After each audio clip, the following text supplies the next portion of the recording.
Plano mo rin bang magkaroon ng sariling bahay soon? Uy, yan ang life goals. At sa pagpili ng lokasyon ng iyong dream house, siguraduhin nyo naman na safe ka from landslide. So here are some tips. Kung maiiwasan, huwag magtayo ng bahay sa matatarik na lugar. Iwasan din ang mga lugar na may malalambot na lupa at basag-basag na bato. Lalo na kung may history ng pagguho tulad ng mud flow at rockfall.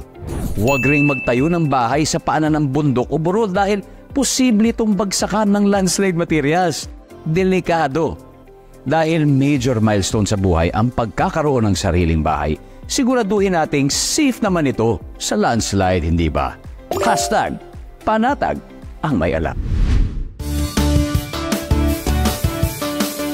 Maging